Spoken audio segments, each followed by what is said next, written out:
감사합니다. 할렐루야. 네, 어젯밤에는 잘 주무셨습니까? 네, 저는 어젯밤에 몇 년 만에 안 깨고 7시간 반을 잤습니다. 네, 저는 이렇게 자본 적이 처음입니다. 항상 보면 밤에 깨고 뭐 좀 그랬는데 응암교회 은혜가 넘치는 교회인 것 같아요. 그래서 숙소에서 너무 잠을 잘 자서 오늘 아주 머리도 깨끗하고 참 감사합니다. 자, 이제 오늘 함께 나눌 이제 말씀입니다. 앞부분은 조금 딱딱할 수 있어요. 왜냐하면 성경 구절 몇 구절을 가지고 선교적 교회가 무엇인가를 설명해 드릴 거고요. 뒷부분에 가면서는 이제 두 교회의 사례를 설명해 드리려고 하는 것입니다. 하나는 미국에 있는 교회고 하나는 제가 섬기는 교회가 되겠습니다. 그래서 함께 이제 화면을 보시면서 말씀을 나누도록 하죠. 자, 어제 설교 중에 나누었던 내용입니다. 이 근처에 좋은 교회가 어디 있습니까? 라고 물었을 때 이제 사람들은 대체로 적어도 이제 이민교회 성도들은 그렇게 말합니다. 좋은 교회 하면은 은혜가 넘치는 주일 예배, 찬양이 좋고 말씀이 좋고 참 교회 오기가 너무 좋은 거죠. 또 차세대 신앙교육을 책임지는 교회, 그리고 세 번째는 따뜻한 성도의 교제가 있는 그런 교회, 이런 교회를 두고 좋은 교회라고 말하는 것이고요. 참 이 동네 이 지역에 좋은 교회가 어디 있습니까? 그럴 때 뭐 딴 데 가지 말고 우리 교회 오세요 라고 말할 수 있는 성도가 이 세상에선 제일 행복한 성도입니다. 자, 그런데 제가 질문을 드렸어요. 그러나 누구의 관점에서 좋은 교회가 되어야 할 것인가는 또 하나의 질문이 되겠습니다. 그러니까 내가 은혜 받고 내 자녀들이 신앙교육 잘 받고 정말 주 안에서 형제자매가 따뜻한 성도의 교제를 나누는 것도 너무나 귀한 것이지만 이제 성숙한 그리스도인이라면 여기서 한 단계 더 나가서 그러면 이제 우리 교회가 믿지 않는 사람들을 위해서 좋은 교회가 되어야 되지 않겠는가. 그렇다면 그것을 잘 이제 테스트, 리트머스 테스트를 할 수 있는 우리 교회가 믿지 않는 사람들에게 좋은 교회인가를 생각할 때 이런 질문을 해보면 됩니다. 만일 우리 교회가 더 이상 존재하지 않는다면 우리 교회를 놓고 너무 아쉬워하고 슬퍼하고 그리워할 사람들은 누구일까라고 했을 때 그 대상이 대부분 믿지 않는 사람들이라고 한다면 정말 이제 우리는 우리 성도만을 위한 교회가 아니라 세상을 위한 교회로 바뀌어가고 있다라고 말할 수 있겠습니다. 이해가 되셨죠? 네. 자, 그래서 어제 말씀드린 내용은 이제 우리는 하나님의 백성입니다. 그러나 너희는 택하신 족속이요 왕 같은 제사장들이요 거룩한 나라요 그의 소유가 된 백성이니. 한번 머릿속으로 상상을 해주세요. 출애굽을 한 약 200만 명의 이스라엘 민족입니다. 남자들 거의 60만 명, 전쟁에 나갈 수 있는 숫자 60만 명이 넘는 숫자, 그 다음에 여자, 아이들 합치면 좋게 200만 명은 될 텐데 이 사람들이 쭉 지금 홍해를 지나서 이제 광야를 지나서 가나안 땅으로 들어가는 하나님의 백성이라는 겁니다. 자, 이 사람들을 향한 정체성은 너희는 이런 사람들이다. 택하신 족속이고 왕 같은 제사장들이다. 제사장이 하는 역할은 믿지 않는 주위에 있는 사람들을 예배하는 자로 인도하는 그 역할이거든요. 너희들은 거룩한 나라다. 주위에 있는 나라들은 거룩하지 못하지만 너희들은 이제 십계명을 받고 하나님 뜻대로 살아가는 거룩한 나라다. 그리고 너희는 그의 소유된 백성이다. 여기 소유라는 단어가 특별한 단어입니다. 이제 우리가 그 재산을 말할 때요, 여러분 움직이지 않는 재산을 부동산이라고 하죠. 그래서 부동산에는 땅도 있고 건물도 있고 집도 있고 그렇습니다. 그런데 움직이는 재산을 동산이라고 합니다. 동산에는 돈도 있고 뭐 귀걸이라든지 이런 귀금속품들도 있을 것이고, 그런데 여기서 사용되는 이 단어는 너희는 하나님의 동산이 되는 백성인이란 뜻입니다. 그러니까 늘 움직일 수 있는 하나님 손 안에 딱 잡혀져서 귀하게 여기는 귀중품이기도 하지만 언제나 움직일 수 있는, 하나님께서 가라고 하면 갈 수 있고 멈추라고 하면 멈출 수 있고 뛰라고 하면 뛸 수 있는 하나님의 소유가 된 동산의 백성이라는 것입니다. 근데 오늘날 많은 성도들의 문제가 뭐냐면 부동산이 돼버렸어요. 안 움직여요. 가라고 해도. 이제 여러분 가끔 이제 연세가 이렇게 들어서 자녀들을 키우고 나면 이제 좀 작은 주거로 공간으로 이제 이사를 갈 때가 있죠.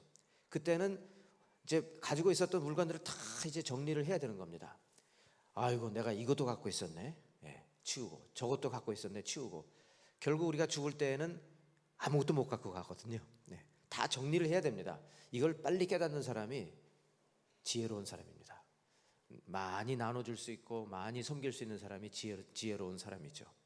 그래서 여기서는 지금 하나님의 뜻대로 언제든지 움직이라고 할 때 움직일 수 있는 사람, 가라고 하면 가고 서라고 하면 설 수 있는 그런 하나님의 소유가 된 백성이라는 것입니다. 자, 이것이 우리의 정체성, 네 가지 정체성입니다.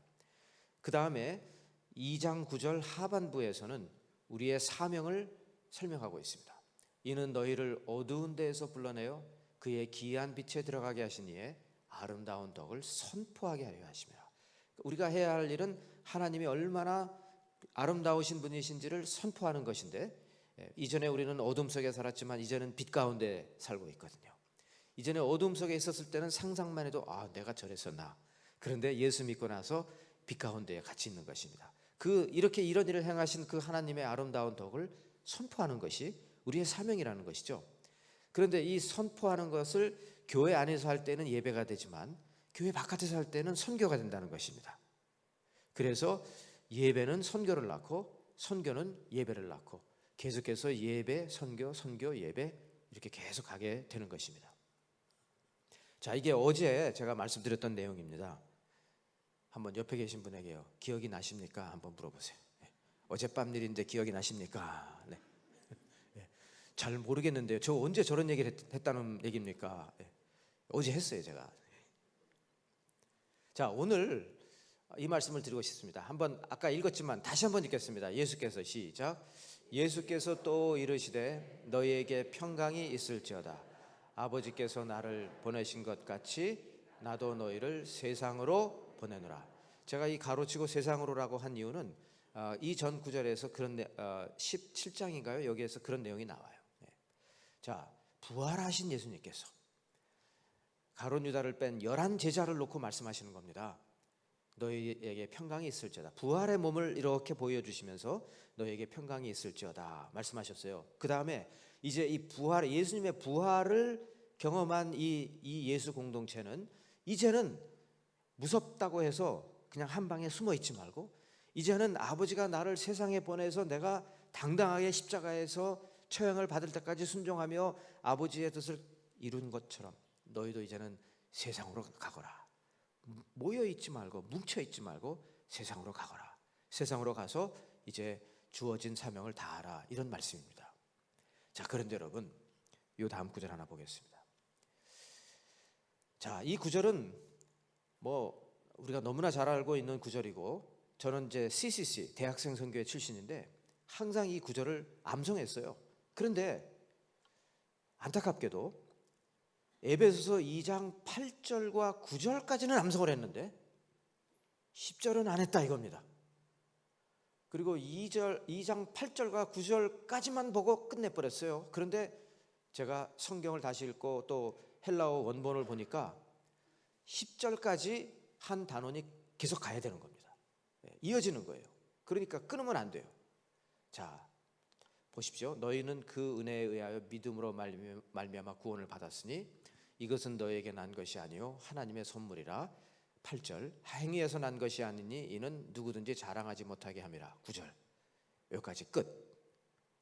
여기서 끝이 되면 어떤 여파가 일어나냐면요, 나 구원 받았네, 너 구원 받았네, 우리 구원 받았네 하면서 아이고 잘됐다, 우리 천국 가는 버스 타고 같이 갑시다 가 되는 거예요. 자, 그 자체가 잘못된 건 아닙니다. 하지만 반쪽의 복음이에요. 마치 하나님께서 우리를 구원하신 것은 우리 다 천국 가는 열차 타고 같이 가기 위해서.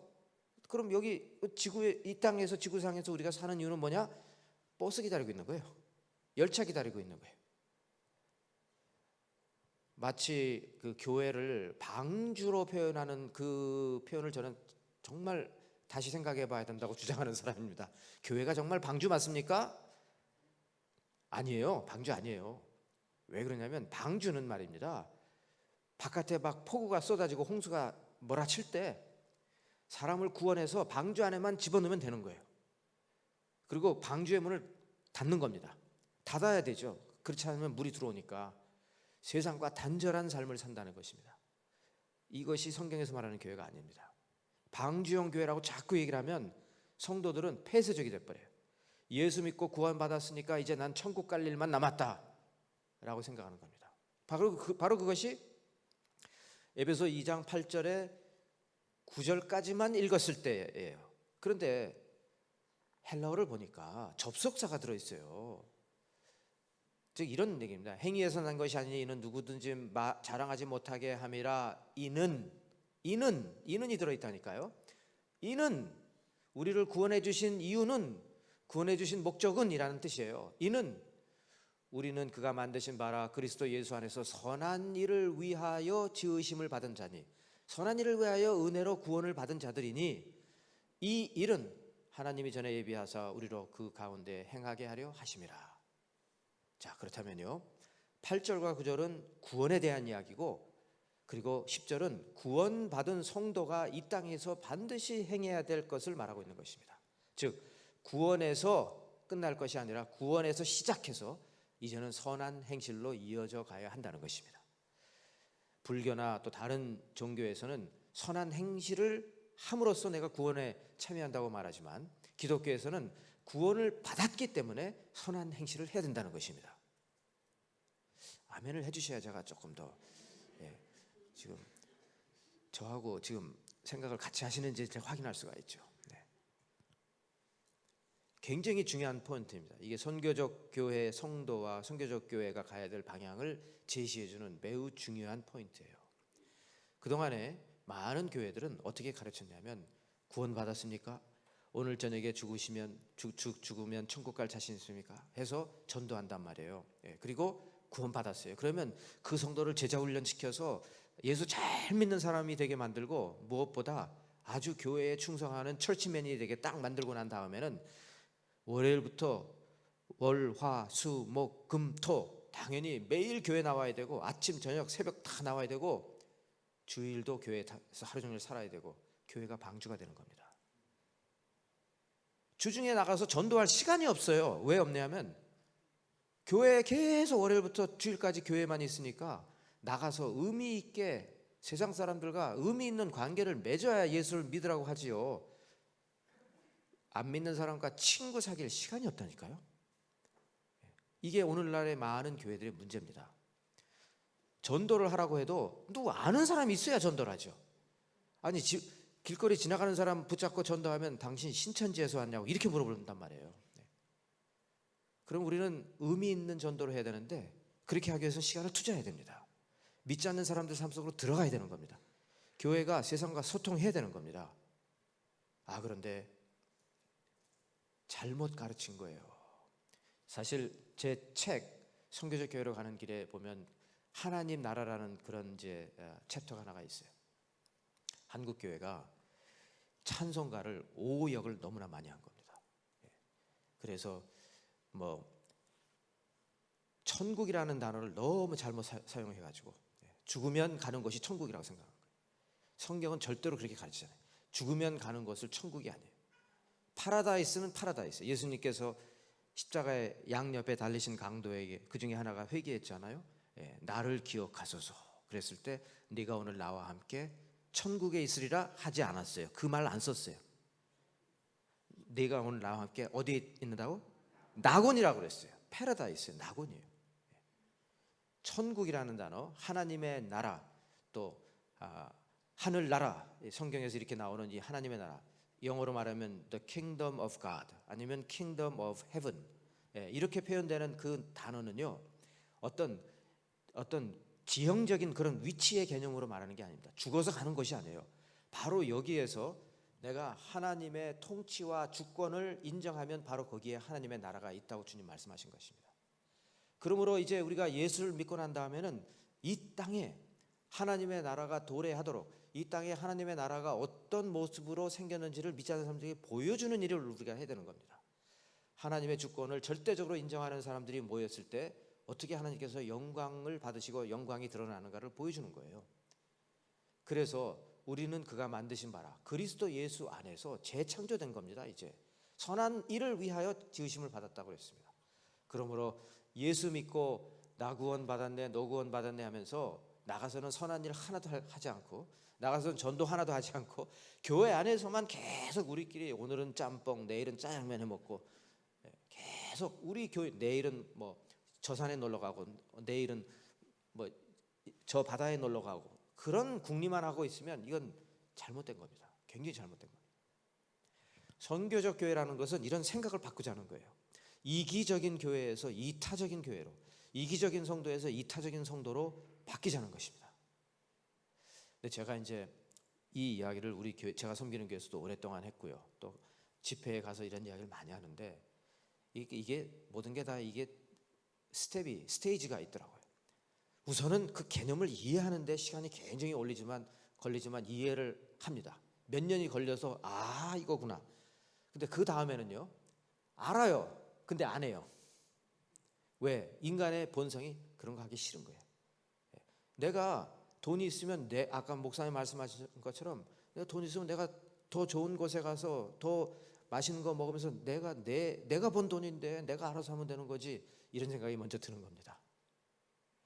그래서 선교적 교회가 뭐냐, 선교적 삶이 무엇이냐, 이거 이해하는데도 시간이 좀 걸리지만 이해를 했다고 해서 되는 것도 아니에요. 이해를 하고 난 다음에 필요한 것은 순종하겠느냐는 겁니다. 열매 맺는 삶을 정말 살겠느냐는 것입니다. 이제 이것이 관건입니다.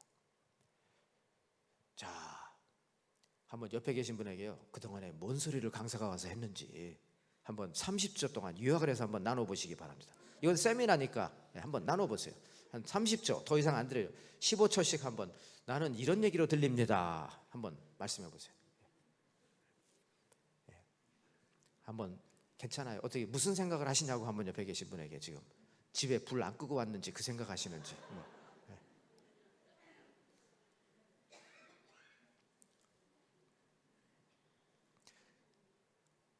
좀 딱딱하죠, 여러분 아침에. 자, 그러면 선교적 교회의 주요 포인트를 이제 요약해서 설명해 드리겠습니다. 자, 선교적 교회가 뭐냐? 선교적 교회를 이루는 성도들은 도대체 어떤 생각을 갖고 살아가느냐라는 것에 이렇게 한번 정리를 해봤어요. 첫째는 하나님은 자기 백성을 세상으로 보내셔서 하나님 나라의 실체를 혹은 실제를 증거하도록 하신다는 것입니다. 세상으로 가서 믿지 않는 사람들에게 하나님의 주권과 통치를 100% 인정하는 삶이 어떤 삶인지를 보여줘라. 그것을 통해서 하나님은 영광을 받으신다는 것입니다. 그러니까 교회 안에서 아무리 천사같이 행동을 해도 교회 바깥에 나가서 그렇게 하지 않으면 아무 소용이 없습니다. 교회 안에서 천사같이 행동을 하는 성도는 교회 바깥에 나가서도 천사같이 행동을 해야 되는 거죠. 믿지 않는 사람들 사이에서. 그렇게 함으로써 세상으로 보내셨으니까 하나님 나라의 실제를 증거하라는 것입니다. 두 번째는 온 성도가 세상으로 보내심을 받아서 하나님의 선교에 동참하도록 교회는 격려하고 성도를 훈련시키는 교회가 선교적 교회입니다. 그러니까 여러분, 어제 제가 말씀을 드렸잖아요. 처음에 저는 잘 몰랐을 때는 교회가 계속 숫자만 늘어나면 성공하는 줄 알았어요. 그런데 어제 말씀드렸죠. 텍사스 휴스턴에 있는 그 교회는 말입니다, 4만 명, 5만 명 주일 예배 출석하는 성도인데, 아니 거기에 허리케인이 왔어요. 홍수가 땅을 완전히 덮었어요. 그런데 교회는 안전상의 문제로 교회 문을 닫았으니 출입을 제한합니다. 말이 되냐는 거예요. 바깥에 있는 사람들은 지금 물에 떠내려가고 있는데, 평소에 이기적인 생각을 하는 성도들이 모인 교회가 이기적인 교회를 만드는 겁니다. 그러면 이 주위에 정말 여러분 한번 상상해 보십시오. 이 응암동 이 주위가 갑자기 어떤 재해가 일어났습니다. 그러면 응암교회는 교회 문을 활짝 열고 이 사람들을 도와줘야 되는 겁니다. 아멘입니까? 그런데 그냥 들어오면은 우리 교회가 어려워집니다. 문을 다 닫는다고 상상을 해보세요. 그러면 나중에 그 어려움이 지나가고 나면 주위 사람들이 지나가면서 다 손가락질할 거예요. 이 교회는 정말 이 인심이 정말 없다. 그렇게 될 겁니다. 온 성도가 세상으로 보내심을 받아 하나님의 선교에 동참하도록 격려하고 훈련하는 교회다. 이기적인 성도가 이타적인 성도가 되도록 훈련시키는 교회가 그런 교회입니다. 근데 여기 보시면 온 성도라는 표현을 썼어요. 온 성도라는 이 표현을 쓰는 한은 교회가 아무 목적 없이 숫자만 계속 커지는 것에 부담을 느낄 수밖에 없는 겁니다. 아이고, 저 아무것도 모르는 저분이 옆 교회에서 한참 싸우다가 우리 교회 왔어요. 아이고, 그러면 이 교회가, 우리는 지금 이타적인 방향으로 가려고 할 때 이 교회의 이 새로운 성도가 우리에게 도움을 주는 것보다는 어려움을 줄 수가 있게 되는 겁니다. 그래서 저는 그 교회가 무조건 숫자만 늘어나는 것은 썩 바람직하지가 않아요. 훈련을 받은 성도의 숫자가 늘어나는 것은 매우 바람직합니다. 우리의 삶을 하나님께로 드리겠다고 헌신한 성도의 숫자가 늘어나는 것은 매우 바람직합니다. 그런 성도가 매년 100명씩 200명씩 늘어난다고 하면 저는 쌍수를 들고 환영합니다. 그런데 훈련받을 생각은 하지 않고 옆 교회에서 온통 문제만 일으키다가 그 다음엔 우리 교회에 와가지고 그저 가만히 있는 것도 뭐 나쁘진 않지만 그것도 도움이 안 돼요. 왔으면 일을 해야죠. 왔으면 섬겨야죠. 그래서 온 성도라는 표현이 부담이 되는 겁니다. 저는 목회자로서. 성도가 어떤 분이 이렇게 교회를 처음 찾아왔어요. 그러면 이런 생각을 해야 돼요. 저분을 어떻게 훈련시켜서 이제는 세상으로 월요일부터 토요일까지 하나님께서 세워주신 곳에서 성도다운 삶을 살도록 훈련을 시키고 격려를 해드릴 것인가. 이게 목회자의 고민이 되는 것입니다. 그 다음부터는 목사님 교회는 몇 명이 모여요? 몇 명이 예배를 드려요? 라는 질문에 관심도 없고 별로 답을 해줄 마음도 없어요. 왜냐하면 예를 들어서 우리 교회는 100명이 모이는데 훈련을 받으려는 사람은 5명밖에 없습니다. 이거 얼마나 안타까운 일이에요. 100명이 모이는데요, 10명만 나오고 90명은 그냥 예배만 이렇게 얼굴만 보이고 그걸로 끝입니다. 창피한 거예요, 그거는. 차라리 50명이 모이는데 40명이 훈련 받았습니다 하면 아이고, 저는 할렐루야입니다. 그런 교회가 100배 난 거예요. 아멘을 안 하십니까? 안 믿으시는 것 같은데. 아멘입니까? 네. 이건 믿으셔야 돼요. 그런 교회가 100배 낫습니다. 50명이 모이는데 40명이 훈련받은 성도 있는 교회, 100명이 모이지만 90명은 훈련받지 않는 성도들, 부담돼요. 세 번째, 자, 중요한 포인트 세 번째, 잘 들어보십시오. 교회를 위해서 선교가 존재하는 것이 아니라 선교를 위해서 교회가 존재한다는 것입니다. 와, 무슨 말이냐면요, 만일 이 세상에 하나님께서 하시고자 하시는 선교의 일이 존재하지 않았더라면 하나님은 교회를 만드시지 않았다는 얘기입니다. 만드시지 않았을 것이다. 그러나 열방이 예수를 믿지 않고 있고 주위에 너무 외롭고 소외되고 어려운 사람들이 너무 많기 때문에 하나님은 선교를 하시기를 원하시고 지금도 하나님은 선교하시는 하나님이시라는 겁니다. 그래서 그 선교하시는 하나님께서는 교회를 만드셨다는 거예요. 교회가 있기 전에 할 일은 먼저 있었습니다.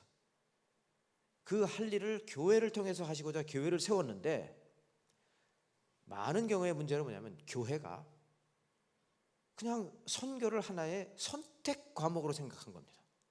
아, 우리 교회는요, 이것도 하고 이것도 하고 이것도 하고 이것도 합니다. 그 중에 하나가 선교입니다. 생각이 잘못됐다는 거예요. 아, 근데 지금은 팬데믹으로 우리는 선교를 좀 못하게 됐습니다. 생각이 잘못된 거예요. 교회가 존재하지 않는 한, 교회가 무너지지 않는 한 선교는 마지막까지 가야 되는 것입니다. 그걸 위해서 부르심을 받았기 때문에 그런 거죠. 아, 이제 이번 주말 선교 부흥회에서 여러분 다른 거 다 잊어버리셔도 요거 3번 요거 하나만 기억하셔도 됩니다. 교회를 위해서 선교가 존재하는 것이 아니라 선교를 위해서 교회가 존재한다는 것입니다. 저는 그래서 그 전주 안디옥 교회라고 들어보셨습니까? 깡통교회. 참 대단한 교회입니다. 선교를 위해서 그 본 교회는 깡통처럼 아주 그냥 허스름하게 짓고 말입니다. 그렇게 참 대단한 교회예요. 교회를 위해서 선교가 존재하는 것이 아니라 선교를 위해서 교회가 존재한다는 것을 깨닫고 순종한다는 것입니다. 참 생각이 잘못된 그 교회는 어떤 일을 하냐면은 교회가 어려우면 제일 먼저 하는 게 선교비를 자르는 거예요. 지역사회 봉사하던 거 자르는 거예요. 아, 나부터 살아야지 왜 남을 줘, 이런 생각을 갖는 겁니다. 근데 하나님께서 이 장소에 응암교회를 세우실 때는 응암교회를 중심으로 이 지역을 복음화하고 응암교회를 중심으로 해서 세계 선교를 하라고 세우신 건데, 그냥 우리끼리 다 먹고 우리끼리 다 쓰고 그냥 남은 거 있으면 보내고 없으면 못 보내고 긴축일 때는 당연히 못 보내는 것이고, 이런 식으로 선택적으로 해서는 안 된다는 것입니다. 4번, 구원받은 성도는 이 땅에서 복음의 능력을 드러내는 삶을 살아간다. 무슨 말씀? 1번과 4번이 좀 비슷한데요, 조금 달라요. 조금 더 구체적이에요. 4번에서는 무슨 말을 하는 거냐면, 내가 예수 그리스도의 피로 지금 죄 씻음을 받았고 거듭난 삶을 살았고 구속을 받았다는 거예요. 구속. 자, 구속이라는 단어, 구원이라는 단어가 달라요.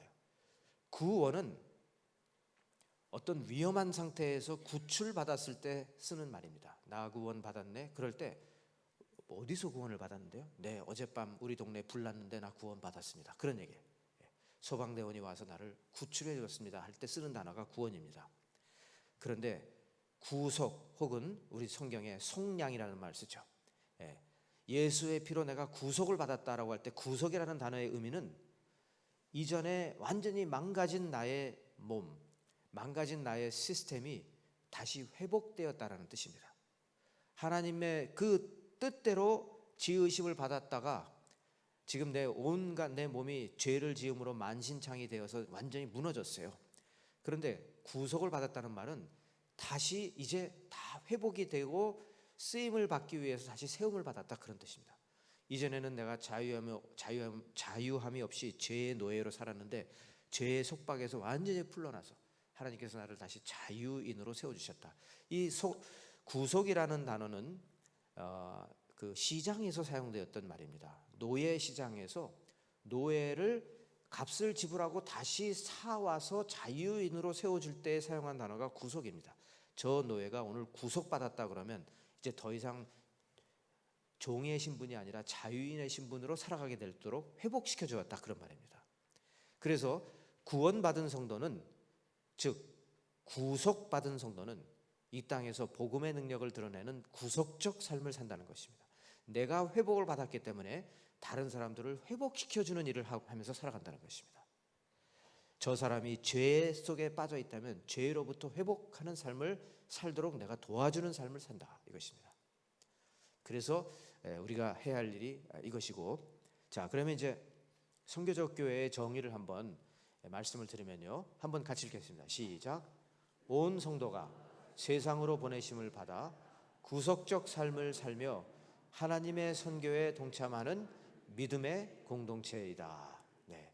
여기서 제일 중요한 단어는 아무래도 구속적 삶이에요. 구속적 삶이라는 게 도대체 뭐냐? 오늘 저녁에 제가 좀 더 설명을 해드리겠지만, 구속적 삶을 통해서 복음을 삶으로 살아내는 것입니다.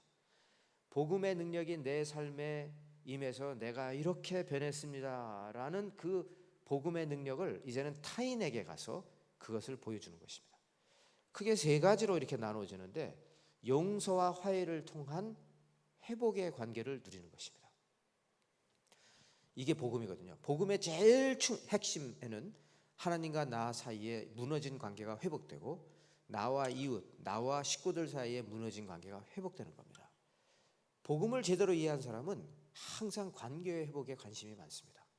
싸우지 않고 하나가 되고 용서하고 내가 먼저 손을 내밀고 화해하는 그런 삶이에요. 교회에서도 보면은 말입니다, 이렇게 쭉 가다가 갑자기 방향을 바꿔가지고 옆으로 싹 들어가요. 화장실로 들어간다든지. 왜? 보기 싫은 사람이 지나가고 있어요. 확 지나가는 거예요. 근데 여러분, 그거는 우리가 복음은 그렇게 가르치지 않거든요. 복음은 화해하라는 거예요. 용서하라는 것이고, 용서를 구해야 된다면 용서를 구하라는 것입니다. 그래서 구속적 삶의 제일 먼저 첫 번째 포인트는 나와 하나님과의 관계가 회복되고 이웃과의 관계가 회복되고 또 한 단계 더 나가서 생태계와도의 회복을 말합니다. 하나님께서 지으신 창조 세계를 내 마음대로 완전 망치는 그런 일이 아니라 창조 세계와도 회복, 환경의 문제까지도 우리가 신경을 써야 되는 그런 회복의 관계를 누리는 것이 제일 첫 번째 단계가 되고요. 두 번째는 나눔과 섬김을 통해서 건강한 공동체를 세우는 것입니다. 이제 오늘 저녁에 좀 더 구체적으로 예를 들면서 설명을 해드릴게요. 어쨌든 오늘은 지금 맛보기를 하는 겁니다.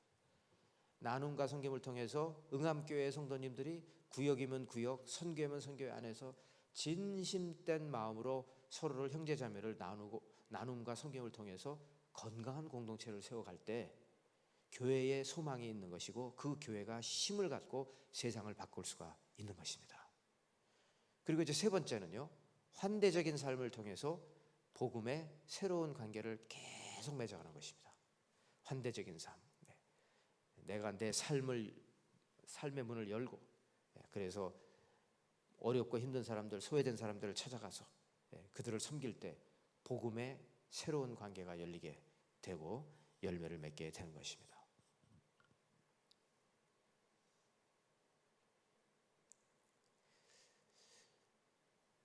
그 참 선교적 삶을 사는 제가 토론토 영락교회 가장 선교적 삶을 사는 사람 중에 한 커플을 제가 소개를 한다면 이분들은 평신도 선교사인데요.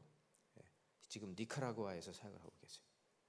60대 중반이 됐을 때 제 사무실에 찾아오시더니 목사님, 우리가 선교사가 되어서 가려고 합니다. 어디로 가시는데요? 글쎄요, 잘은 모르겠는데 중남미나 남미의 스페니시 하는 곳에 가고 싶습니다. 스페니시를 하시나요? 못합니다. 근데 이 나이에 무슨 또 새로운 언어를 배우신다고? 저는 돌아서면 잊어버리는데 어떻게 새로운 언어를 배우시려고 하십니까? 하나님께서 허락하시면 노력해 보겠습니다. 이분들이 말입니다. 코스타리카에 가서 1년 동안 완전히 그 스페니시 하는 데에서 완전히 흡수돼 가지고 1년 동안 스페니시를 배웠어요. 그리고 니카라구아에 갔습니다. 카나다에 있는 집을 팔았어요. 그래가지고 그걸로 커피 농장을 샀어요. 커피 농장을 사서 나무를 다 제거하고 그 인근에 정말 어려운 아이들을 위해서 학교를 지었습니다. 그리고 제가 지난 2월 달에 여기를 다녀왔는데 학교를 지었는데 유치원부터 지금은 5학년까지 지었어요. 그리고 그 개교 예배를 이제 드리러 갔습니다. 그랬더니 그 정부 관계자가 나와가지고 너무 감동을 해서 정말 이 학교가 필요한 것에 학교를 세워주셔서 감사합니다 하면서 지금은 5학년까지 있지만 꼭 고등학교까지 좀 교실을 지어주세요. 그리고 모든 행정적인 지원을 우리가 아끼지 않겠습니다. 그러는 겁니다. 참 이분들은 자기 집을 팔았다니까요. 이제 못 돌아와요. 와도 있을 데가 없어요. 그냥 아예 니카라구아에 이 학교 이 단지에 이분들이 기거할 집을 지었어요. 그리고 여기서 살다가 이제 주님 부르시면 이제 가겠다는 거죠. 너무 귀합니다. 너무 귀하고 꼭 우리가 이렇게 뭐 집을 팔아가지고 니카라구아까지 다 가야 된다는 말씀을 드리는 건 아니지만, 그러나 우리가 예수 믿는 사람으로서 이 땅에서의 삶이 다가 아니고 이 땅에서 내가 누릴 거 다 누리다가 천국 가는 열차가 딱 눈앞에 나타났을 때 옆에 우리 함께 신앙생활하던 분 손 꽉 붙잡고 같이 딱 올라타서 천국 간다? 그럼 그동안에 뭐 했냐고 주님 물어보시면, 아니 그 많은 물질을 줬고 많은 시간을 줬고 많은 달란트를 줬는데, 달란트의 비유가 생각나죠? 어떤 사람에게는 5달란트를, 어떤 사람에게는 3달란트를, 어떤 사람에게는 1달란트를 주고 떠났는데, 주인이 떠났는데 돌아와서 보니까 뭘 했느냐는 거예요. 5개의 달란트를 받은 사람은 더 뿔렸는데 1개의 달란트는 그냥 땅에 묻어버렸다 이겁니다. 근데 어떤 사람들은 땅에 묻는 게 아니라 다 써버렸어요.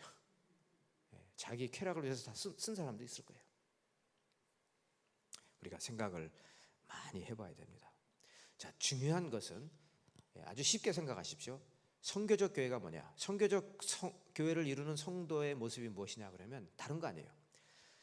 이 세상에는 이기적인 교회들이 많다는 겁니다. 많아요. 이기적인 교회들이 얼마나 많은데 자기 교회만 계속 불리고 늙히고 최신식의 모든 시설을 계속 아낌없이 투자하는 데는 돈이 하나도 아깝지가 않아요.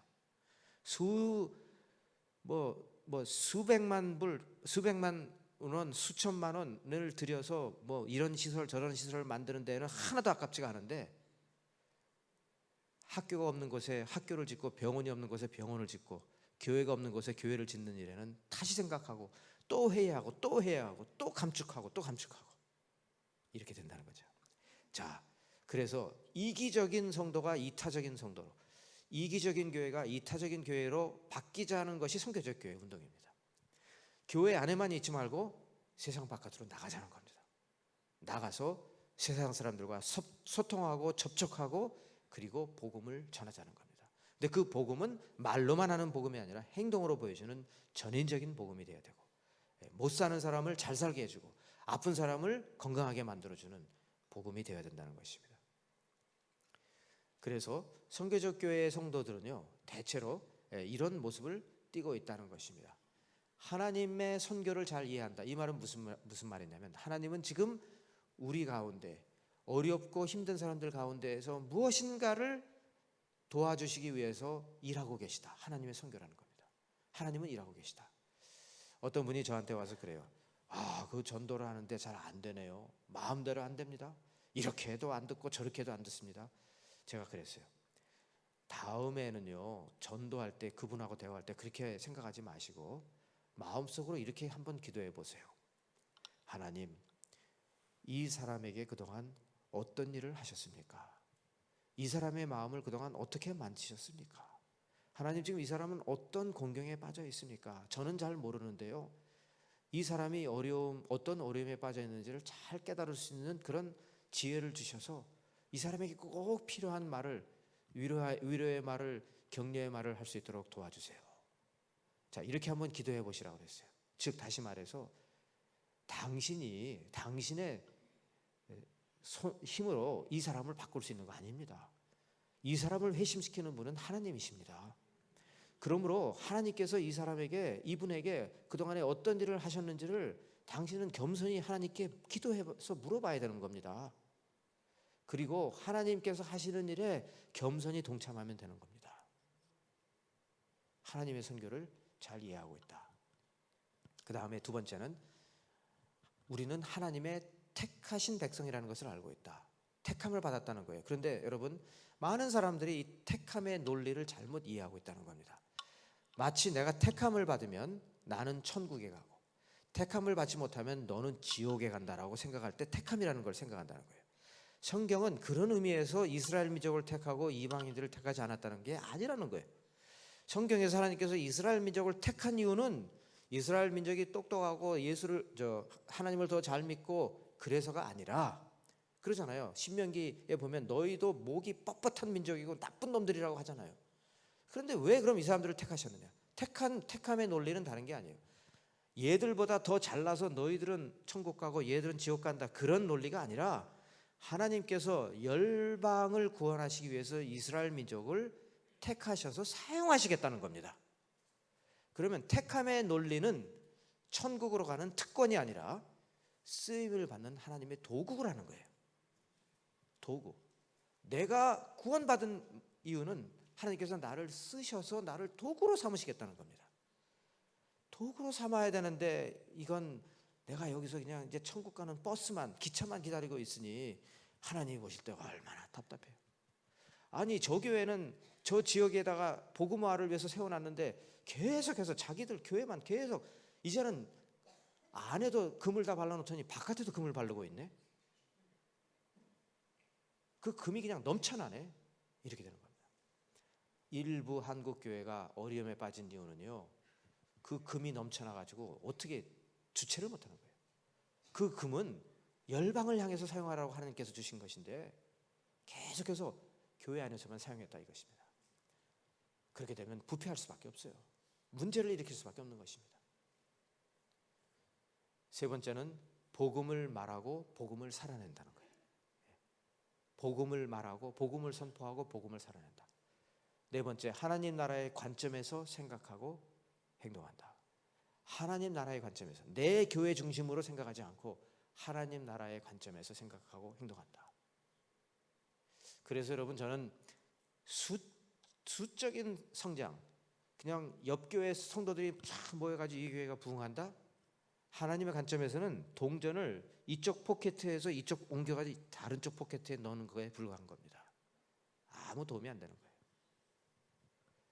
다섯 번째, 성도가 교회의 담장을 넘는다는 거예요. 교회 안에만 계속 있지 않고 넘어간다는 겁니다. 여섯 번째, 약하고 소외된 자들을 찾아간다. 일곱 번째, 하나님 나라의 실제를 삶으로 보인다. 여덟 번째, 이런 선교적 DNA를 가진 공동체를 재생산한다. 그런 구역을 더 재생산하고 선교회를 재생산하고 또 교회를 개척했을 때에도 그런 교회가 되도록 하고 이웃 교회도 그런 교회가 되도록 계속해서 격려하고 함께 협력한다. 그런 말입니다. 자, 이제 여기까지 이론은 끝났고요. 이제 두 교회에 대한 샘플을 보여드리는데 한 1분만 쉬고 1, 2분만 쉬었다가 하겠습니다. 네, 잠시 스탑해 주시고. 네.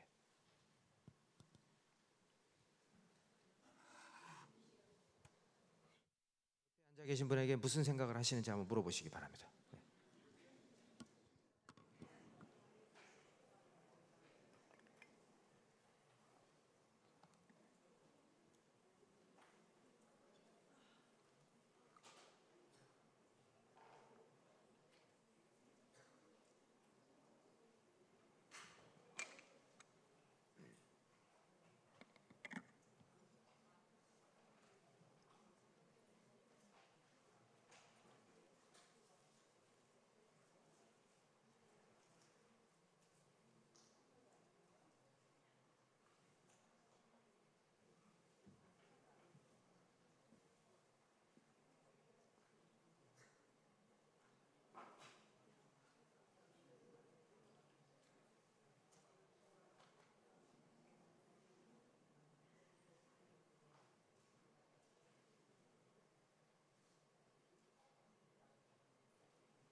네, 그러면 이제 또 진행하겠습니다. 네.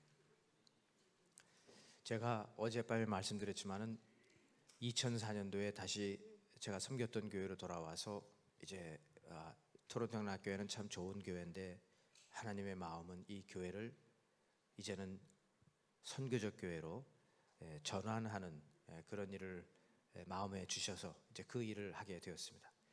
2004년도에 제가 부임할 때 제 나이가 만 45세였고요. 저희 교회는 이제 교회 내규가 만 65세에 은퇴를 하게 되어 있습니다. 그래서 제가 올해로 만 64세고 내년 말에 은퇴를 하게 되어 있습니다. 그래서 지금 이제 벌써 청빙위원회가 구성이 되어서 그 작업을 이제 시작을 했는데, 그래서 생각하니까 2004년도에 저에게 주어진 시간이 20년이었습니다. 20년 후에는 은퇴를 하기 때문에 하나님, 그러면 이제 어떻게 해서 이 토론토 영락교회를 좋은 교회에서 선교적 교회로 전환할 수 있을까요에 대해서 이제 고민을 하면서 생각을 한 겁니다. 앞에 들어오시면서 입구에 제 책을 보셨을 거예요. 가능하시면 꼭 구입을 하셔서, 그런데 구입을 하셨다고 해서 제가 돈을 버는 게 전혀 아닙니다. 전혀 아니에요. 그런 거 아니고, 그 출판사에서 그대로 할인해서 그냥 와서 저하고는 상관이 없는 거예요. 그런데 제가 그 책을 꼭 읽으시라는 이유는 지금 우리 담임 목사님께서 상당히 그 의지를 가지시고 저를 초청하신 것 같아요. 그래서 이제 부임하셔서 이제 1년 반이 넘으셨는데 이제 응암교회가 앞으로 가야 할 어떤 지금 초석을 놓는 과정에서 아마 제가 필요했던 것으로 여겨집니다. 그러니까 이거 제 책을 읽어보시면 앞으로 목사님이 가시려고 하는 그 방향에 조금이라도 도움이 될 수 있을 것 같아요. 그래서 꼭 책을 읽어보시고, 그리고 왜냐하면 어제 오늘 뭐 오늘 내일까지 이게 다 말씀을 다 못 드려요. 다 못 드리고 또 다 드려도 여러분 다 잊어버리세요. 돌아서면 잊어버립니다. 저희 어머니가 항상 그래요. 야, 너 오늘 설교 참 좋았다. 그래요? 뭐라고 했는데요? 기억이 안 나. 기억이 안 나는데 좋았는지를 어떻게 알아요? 그 느낌이라는 게 있잖아. 항상 그러신다고요. 기억은 안 나는데 좋았대요. 아마 여러분도 그냥 지난번 집회 참 좋았어. 느낌은 좋았어. 근데 뭐냐고 물어보면 하나도 기억이 안 나요. 그러니까 여러분 책을 꼭 하나씩 구하셔가지고 한번 정독을 해보세요. 정독을. 저희 교회에서는 성도님들하고 정독을 하는 프로그램이 있어요. 한 달 동안 같이 이 책을 읽고 12장으로 되어 있는데 각 장마다 3가지 질문에 답을 하게 되어 있어가지고 저에게 이제 카톡으로 답을 보내요. 4번 강의하고 12장에 대한 그 답을 다 보내오는데 정독을 한 분들이 그래요. 목사님, 정독을 하니까 정말 뭔가 배운 것 같습니다. 그래요. 답도 쓰면서 한번 그렇게 하면 저는 권장합니다. 어쨌든 제가 그래서 이제 20년이라는 시간이 저에게 주어진 것을 생각하면서 기도했어요. 그리고 하나님, 그러면 10년을 성도들을 교육시키는 데 투자하겠습니다. 그리고 10년을 제가 이제 실천하는 데 투자하겠습니다. 이렇게 된 겁니다. 그래서 첫 10년 동안 어떻게 성도들을 훈련시켰는지를 설명해 드리고 또 나머지 10년 동안 어떻게 이제 실천으로 옮기려고 노력했는지. 물론 중간에 3년이라는 팬데믹으로 저는 도둑 맞은 기분이에요. 은퇴를 앞두고 그 3년이 굉장히 중요한 시간이었는데 막 가다가 그냥 뚝 끊어졌어요. 아주 속상해요. 그러나 올해 2023년도에 다시 막 발동이 다시 걸렸습니다. 막 지금 움직이고 있어요. 제가 그 선교적 교회를 가르치기 전에 제가 먼저 배워야 되기 때문에 어떤 교회로부터 롤 모델을 삼을까를 많이 고민을 했는데 미국에 한 교회가 있었는데요. 이 교회 세이비어 교회라고 부릅니다. 미국의 수도인 워싱턴 DC의 한 그 당시만 해도 우범 지역입니다. 아담스 몰겐이라는 우범 지역에 위치한 교회인데 세이비어 교회. 이 교회를 시작한 분이 이제 여기 나와 있는 이 부부예요. 그런데 남자분의 목사님의 성함이 고든 코스비 목사님입니다. 이분은 이 교회를 1947년에 개척했어요. 거의 31살이죠 그때가. 그런데 이 교회를 개척을 해서 돌아가실 때까지 목회를 했는데 그러니까 한 60년 가까이 70년 가까이 목회를 한 교회에서 한 분입니다. 그런데 이분이 이 세이비어 교회를 개척하게 된 그 배경이 뭐냐면요. 2차 세계대전 당시에 놀만디 상륙 작전을 할 때 군정으로 갔습니다.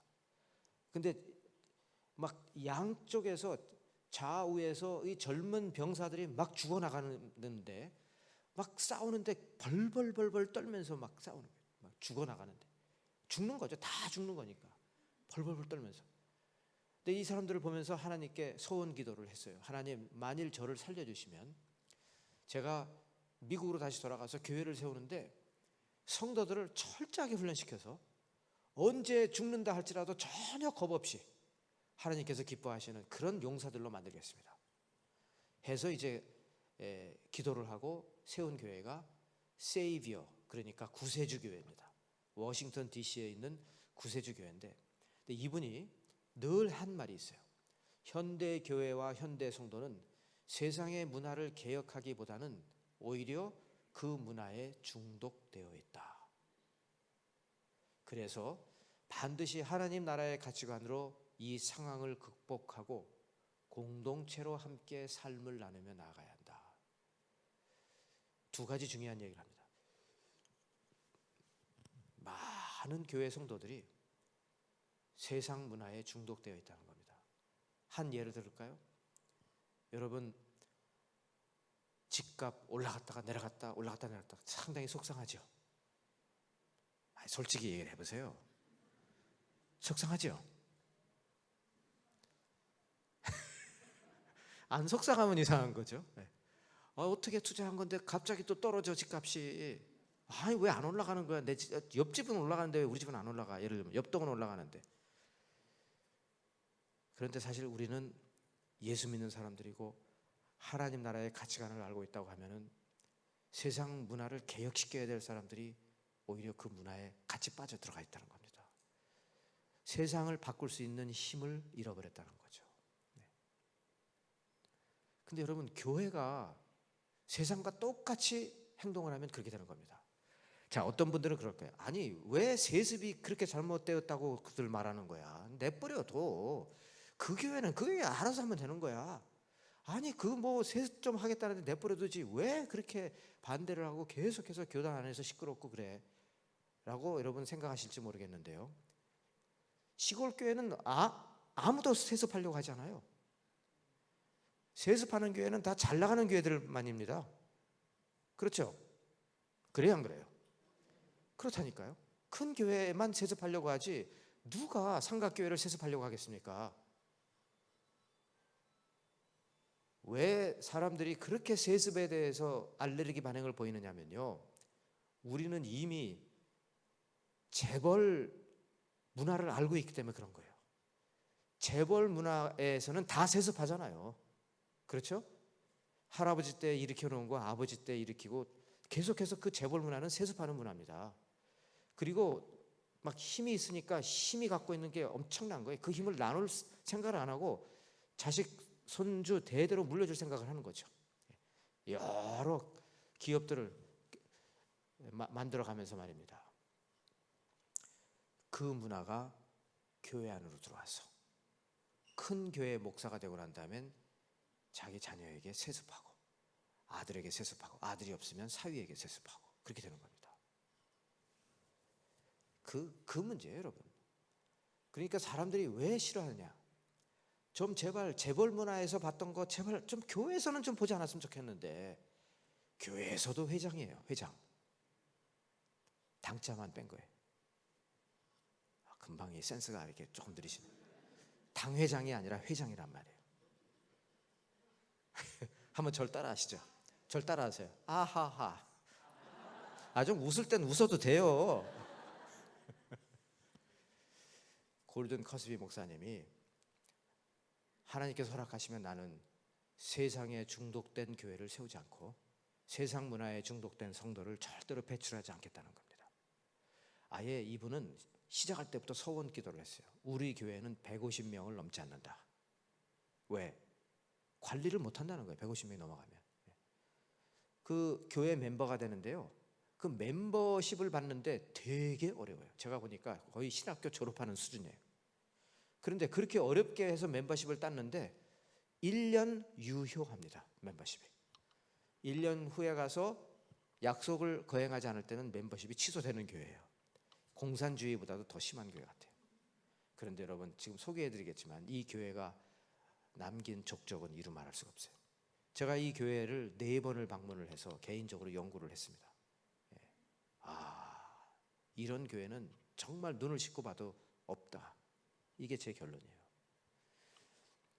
한국에서는 그 감리교 목사님인 유성준 교수님이 세이비어 교회라는 책을 써서 한국 교회에 많이 알렸어요. 그래서 목사님들이 워싱턴에 오면은 이제 이 교회를 방문하는 분들이 많아요. 정말 여러분 혹시 제가 지금 나눠드리는 이런 말씀에 관심이 있으시면 제 책을 먼저 읽으시고 그 다음에 이 책을 꼭 읽어보시기 바랍니다. 세이비어 교회는 어떤 교회냐면요, 목회자의 교회론이 너무나 분명합니다.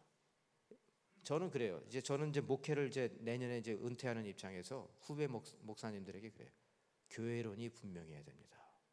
교회론이 분명해야 됩니다. 목회자가 교회가 어떤 방향으로 가는지를 알지 못하면 교인들은 함께 우왕좌왕합니다. 무조건 커지는 것이 다가 아닙니다. 세이비어 교회는 분명한 교회론이에요. 온 성도가 세상으로 파송되는 교회입니다. 가서 빛과 소금이 되라는 분명한 교회론을 갖고 있습니다. 엄격한 멤버십 과정을 거쳐야 돼요. 11조를 해야 되고 하루에 1시간씩 말씀과 기도를 하나님과 동행해야 되고, 또 교회에서 가르치는 계속 그 성경 공부에 계속 참여해야 되고, 그리고 반드시 사역팀에 들어가서 어렵고 소외된 자들을 실제로 섬기는 교회 바깥에서의 사역을 해야 되는 거예요. 이렇게 4가지를 내가 꼭 지키겠다라고 할 때 엄격한 멤버십을 받고 1년 유효 기간 동안 활동할 수 있는 것입니다. 그리고 이 교회는 내적 여행과 외적 여행의 균형을 강조합니다. 내적 여행은 예수 그리스도를 향해서 가는 영성이에요. 외적 여행은 어렵고 소외된 자를 향해서 나가는 선교적인 여행입니다. 그래서 내가 한편으로는 그리스도를 향해서 가고 있어야 되고, 한편으로는 세상을 향해서 가는 2가지 여행이 항상 균형을 잡고 가야 된다는 겁니다. 너무 내적 여행에만 혼자서만 은혜 받는 사람도 이기적인 사람인 거고요. 주님의 공급, 영적 공급 없이 계속해서 어려운 사람만 도와주겠다는 사람도 어느 순간 탈진해 버리는 겁니다. 오래 못 가요. 그래서 이 교회는 데이스프링이라는 수양관을 구입을 해서 온 성도가 의무적으로 1년에 한 번씩 가서 금식하거나 아니면 침묵 기도회를 며칠씩 하고 돌아오게 만듭니다. 공동체 신앙생활을 강조합니다. 제가 이번에 또 얼마 전에 이 교회를 다녀왔거든요. 깜짝 놀랐어요. 이 골든 커스비 목사님이 돌아가시면서 교회가 너무 커져가지고 교회를 8개로 분리를 했어요. 그 중에 한 교회가 생명의 떡이라는 이름을 가진 교회입니다. 한 40명, 50명이 모이는 교회인데 막 그렇게 큰 교회가 아니에요. 근데 이 교회는 1년 예산을 어떻게 짜는지 아십니까? 이렇게 공동의회를 해요. 성도들이 40명이 쭉 모였죠. 그러면 책임자가 돌아가면서 1년의 연봉이 어떻게 되시죠? 그럼 예를 들어서 내가 얼마를 법니다. 그 자매님은 1년의 연봉이 얼마를 법니다. 쫙 돌아가면서 자기 연봉을 공개하게 돼 있어요. 그래가지고 합산을 하고 난 다음에 거기에 10분의 1이 그 교회의 1년 예산입니다. 제가 그걸 듣고 귀를 의심하게 되더라고요. 아니, 우리 교회에서 그렇게 했다가 나는 쫓겨날걸요? 그랬어요. 정말 그렇게 합니까? 그렇게 한대요. 그렇게 한답니다. 11조는 당연한 거예요. 그런데 성도들이 얼마를 낼지를 모르니까 물어본다는 거예요. 1년 연봉이 얼마냐고 물어봐서 10분의 1을 예산으로 당연히 하니까, 11조를 당연히 하기 때문에. 그 다음에 가난하고 소외된 자들을 향한 관심이 너무너무해요. 가난하고 소외된 사람들을 어떻게 도와줄 것이냐로 늘 새로운 아이디어를, 창의적인 사역을 권장하고 합니다. 그 훈련센터 앞에 가면 이렇게 이제 예수님 발을 씻어주는 그런 이제 동상이 있는데요. 세이비어 교회 성도들의 선교적 삶의 핵심 가치는 이런 것들입니다. 주님을 닮아가는 삶, 주님의 긍휼한 마음으로 지역 사회를 섬기는 삶, 특히 가난한 자, 버림받은 자, 소외된 자를 섬기는 삶, 결단과 희생을 통해서 세상을 변화시키는 삶, 사역 공동체, 우리로 말하면 구역이에요. 구역. 사역 공동체의 한 멤버가 되어서 구체적으로 실천하는 삶이에요. 이런 것이 이제 이 교회의 실제 핵심 가치고, 골든 커스비 목사님이 생전 시에 교회가 이 전성기 때에는 한 70여 개의 사역들이 활발하게 펼쳐졌다고 합니다. 자, 그 중에 하나를 제가 소개해 드리겠는데,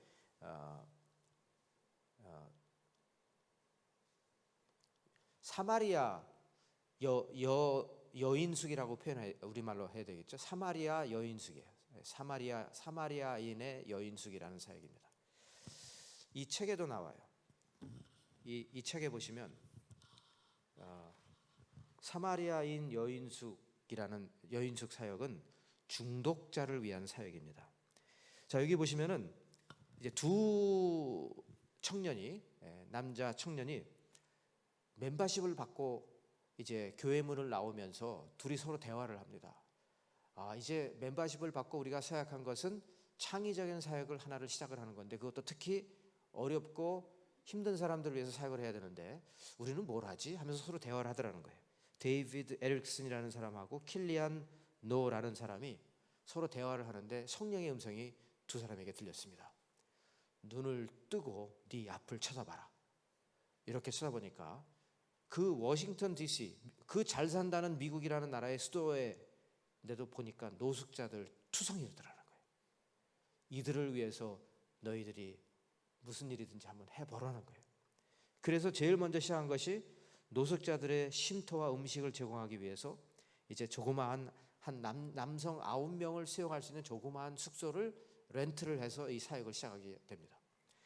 그러면서 노숙자들을 섬기는데 보니까 노숙자들의 공통점이 있더라는 거예요. 이 사람들이 돈이 없어서 노숙자가 된 것이 아니라 술과 마약에 중독이 돼서 길거리로 나왔더라는 거예요. 아, 그렇다면 우리는 이제 이 사람들의 중독을 제거하는 치유 프로그램을 만들어야 되겠다 해서 1단계, 2단계, 3단계로 나눠 가지고요.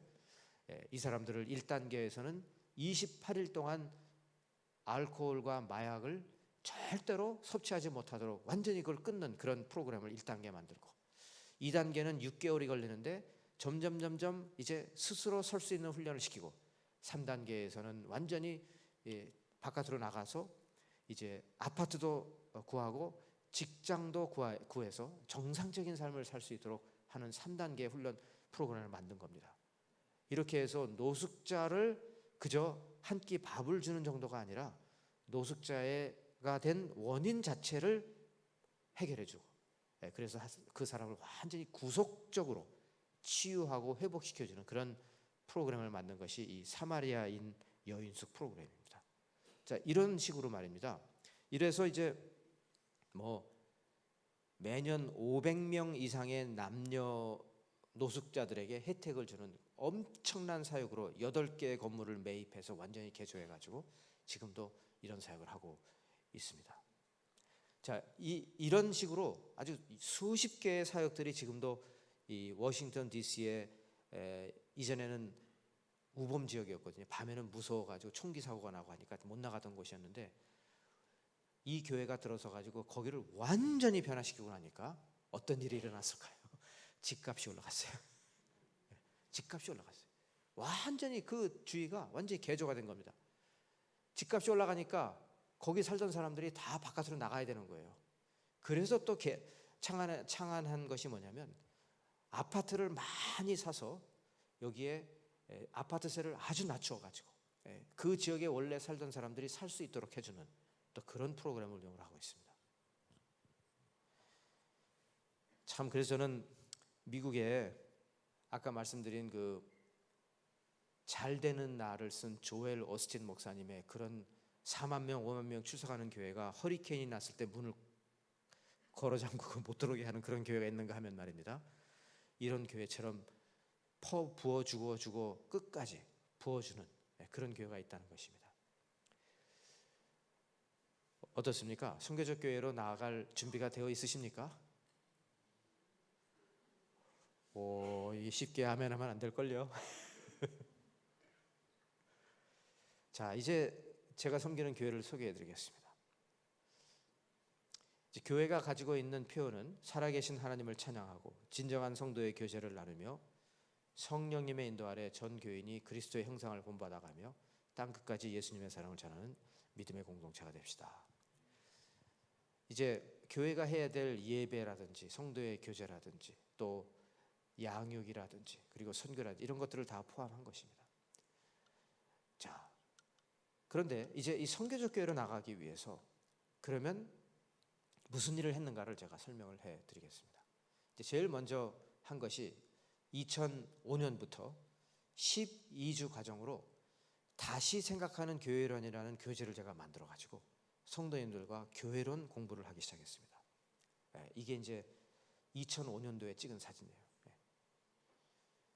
12주 과정으로 교회가 도대체 뭐냐, 이기적인 교회에서 이타적인 교회로 어떻게 바뀌어야 될 것인가를 이제 계속 공부하는 거예요. 아, 그런데 벌써 금방 그냥 항의가 들어왔어요. 목사님, 말 좀 합시다. 얘기 좀 합시다. 왜 제목이 다시 생각하는 교회론입니까? 아니, 그럼 우리가 그동안 잘못 생각했다는 말입니까? 아니, 그런 게 아니고요. 우리가 늘 교회에 대해서 생각을 하는데 다시 한번 해보자, 그런 말입니다. 굉장히 기분 나빠하는 분들도 많았어요. 그동안 아니 목사님 정말 배부른 소리 하고 있다는 거예요. 전임자가 생명을 걸고 교회를 이렇게 일궈 놓았고, 그래서 이제 그때 뭐 어린 아이들까지 해서 한 3천 명 정도 이제 제적이었거든요. 근데 제가 어젯밤에 말씀드렸잖아요. 주님께서 저에게 주신 마음은 네가 와서 두 가지만 하지 않으면 이 교회는 자연 성장하게 되어 있다는 거예요. 설교를 지지리 못해가지고 성도들을 쿨쿨 잠자게 만들든지, 아니면 엉뚱하게 뭐 돈에 뭐 스캔들에 이런 데 연루가 된다든지, 이런 것만 피하면 사람들은 계속 오게 되어 있어요. 왜? 교육 시스템이 잘 돼 있다고 그러죠. 주차장이 넓다고 그러죠. 주차장이, 우리 교회 주차장이 한 800대를 수용할 수 있는 주차장을 확보했거든요. 그러니까 뭐 막 온갖 시스템이 있다고 하니까 오는 거예요. 주차장이 이제 교회 바로 근처에는 300대밖에 없지만 계속 교회가 늘어나니까 제2 주차장을 또 시로부터 임대를 하고 제3 주차장까지 해가지고 막. 근데 제가 나중에 생각해 보니까 그거 다 별로 의미 없는 거죠. 그리고 여러분이 궁금해 하실까 봐 제가 미리 답을 드리겠습니다. 그래서 교회가 성장했습니까? 했을까요? 안 했을까요? 했을까요? 안 했을까요? 당연히 했죠. 왜? 제가 설교할 때 사람들이 앉아요. 둘째, 제가 아직까지는 어떤 스캔들에 연루된 적이 없어요. 그러니까 교인들이 편의상 오는 거예요. 자꾸 큰 교회로. 교회는 계속 성장했다는 겁니다. 숫자가 늘어났어요. 그렇지만 그게 아니라는 거예요. 그게 중요한 게 아니라는 거예요. 어떻게든지 성도 한 사람 한 사람을 올바로 교육하고 훈련시켜서 올바른 생각을 갖고 교회가 교회답게 세상에 나갈 수 있느냐. 이게 저에게 아주 정말 관심사였고, 그래서 생각을 하다가 그러면 우리 교회에 안수집사, 권사, 장로로 공천을 받으려면 이 과목을 이수하게 만들자. 그렇게 해서 그 방법을 썼어요. 모든 어쨌든 교회 중직자들은 저하고 12주 과정을 공부하지 않으면 그 외에도 제자훈련 1, 제자훈련 2 다 당연히 해야 되고, 그 다음에 이 교회론, 선교적 교회론을 저하고 12주 과정을 거치지 않으면 공천을 받지 못하는 시스템으로 바꿔놓았습니다. 그래가지고 지금은 이제 이 같은 코드가 좀 맞는다고 봐야 될까요? 아까 말씀드렸죠. 안다고 해서 순종하는 건 아니에요. 그러나 아는 데까지는 어느 정도 된 것 같습니다. 필독서가 있어요. 이런 책들, 여기 지금 가려져서 안 나오는데 제일 왼쪽에 있는 책이, 이거 정말 추천하는 책입니다. 그러니까 제 책을 읽고 난 다음에 이 책을 읽으셔도 돼요. 담장을 넘는 크리스천, 선교적 교회의 또 하나의 아주 아름다운 모델입니다. 미국 교회 중에 하나인데, 평양 대붕 이야기, 세이비어 교회 이야기, 그 다음에 플러신학교회 이학준 교수가 쓴 한국 교회의 패러다임을 바꿔야 산다. 교회가 이기적인 교회에서 이타적인 공공적인 교회로 바뀌어야 된다는 그런 내용이에요. 제가 이제 이런 책들을 번갈아 가면서 읽게 했고요. 12주 동안 3권을 읽고 독후감을 제출하고 출석을 완료해야만 컴퓨터에 기록을 해요. 공천자 대상. 3권을 다 읽었을까요? 안 읽었을까요? 놀랍게도 한 사람도 나고 저거 없이 다 책을 읽고 독후감을 다 써내더라는 겁니다. 제가 그때 알았어요. 성도님들을 과소평가하지 마라. 무궁무진한 포텐셜이 있다. 과소평가하지 마라.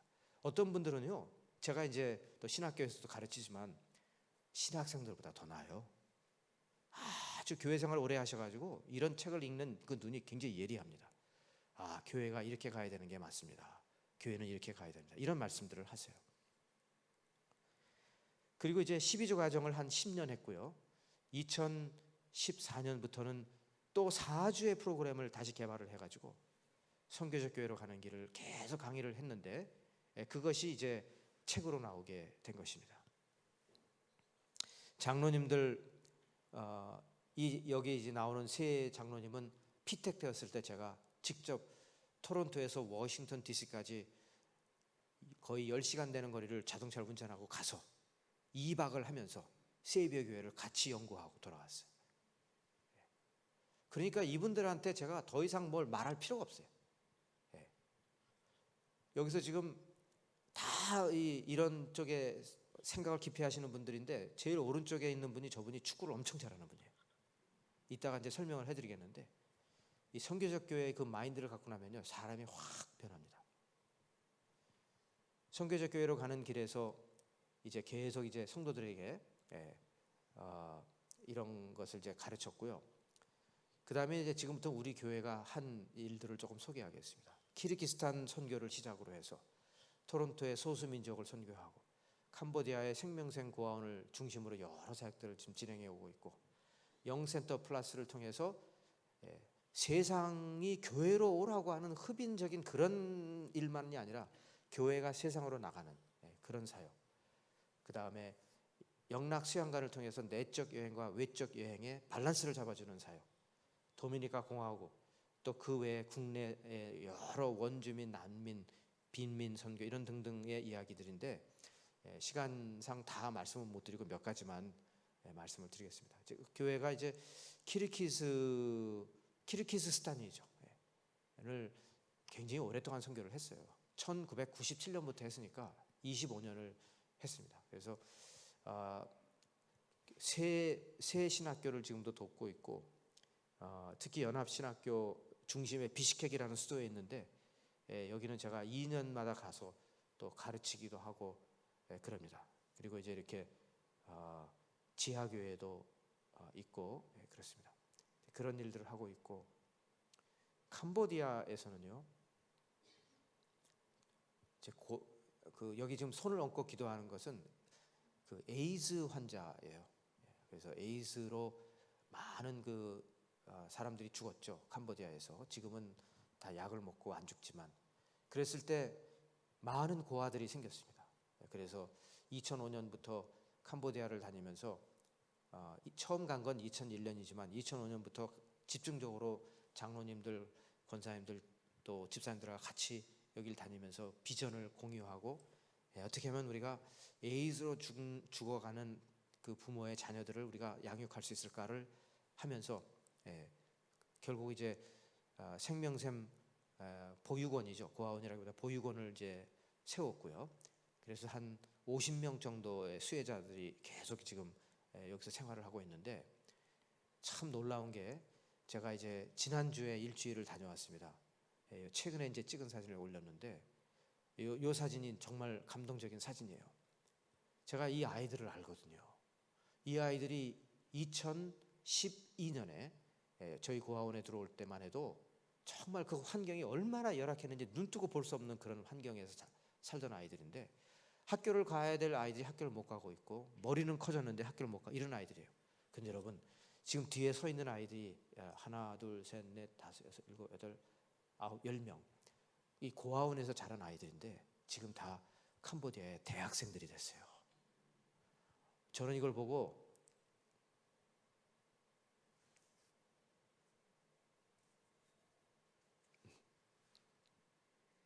너무 감동이 돼가지고 얘들은 제가 우는 게 감동이 되는지 모르겠는데 저는 이 아이들 보면서 제가 어렸을 때를 알거든요.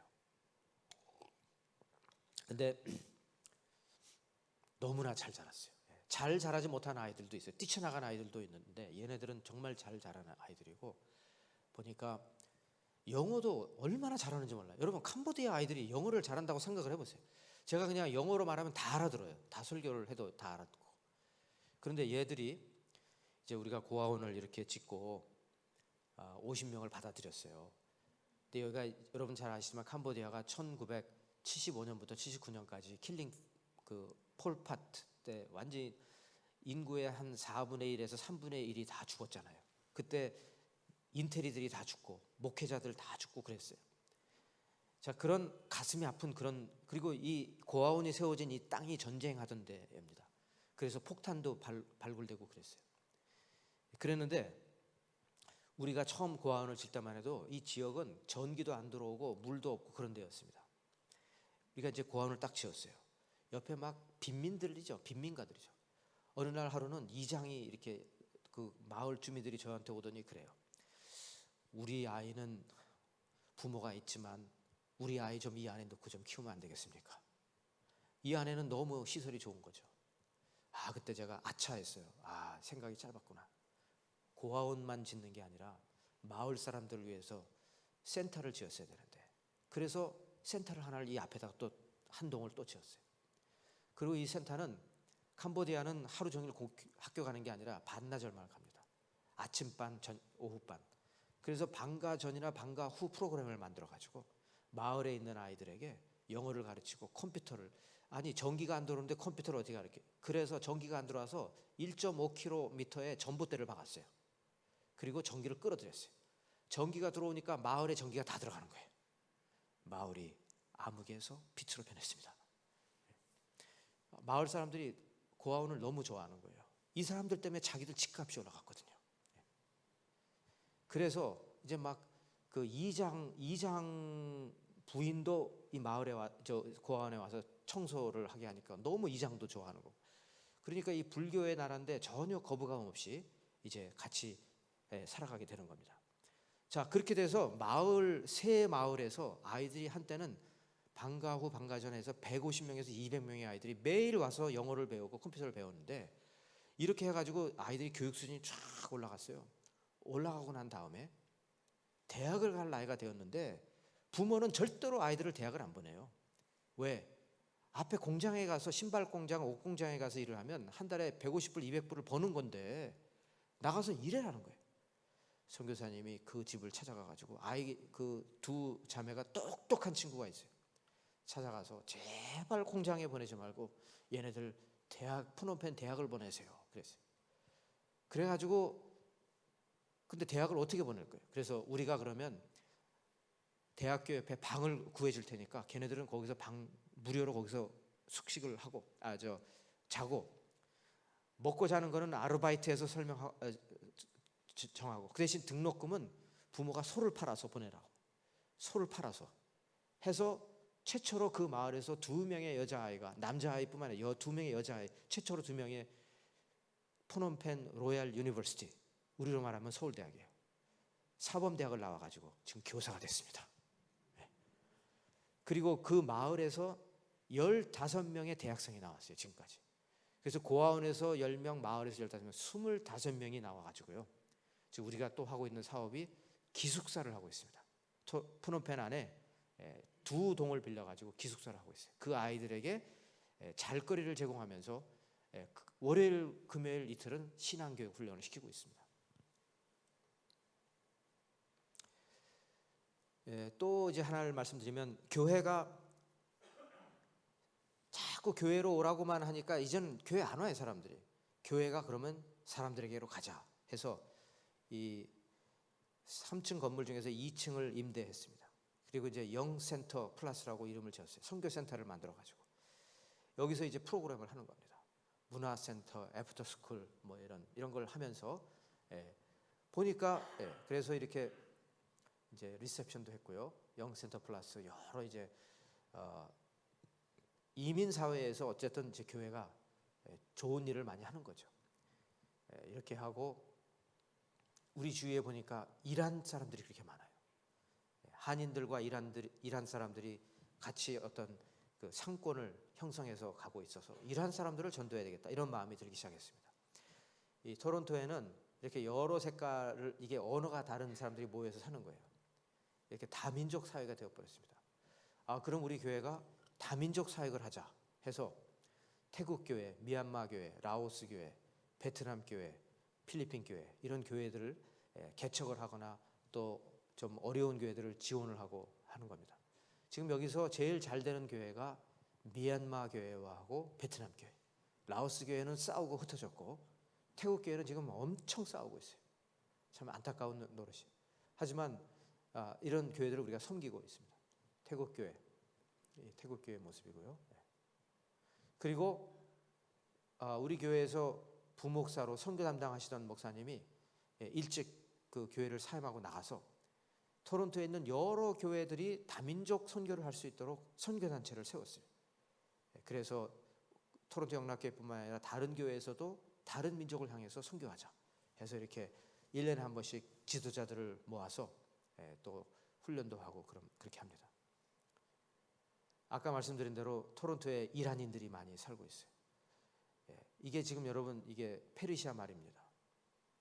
그래서 제가 또 이란 사람들을 연구하기 위해서 이란 슈퍼마켓에 들어가서 생전 처음 보는 음식물도 좀 들여다보면서, 여러분 이게 뭔지 아십니까? 제가 이불을 끌어안고 있는 게 아니라 이 빵이에요. 빵. 이란 사람들이 먹는 빵인데 뭐 우리말로 표현하면 곰보빵이라고 말할 수 있겠죠. 11세기 페르시아 군대가 쭉 뭐 이동을 하다가 이제 밤에 진을 치죠.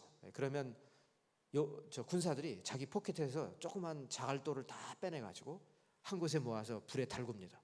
판판하게 만들고 그 위에 밀가루 반죽을 쫙 올려놓으면 저런 빵이 된대요.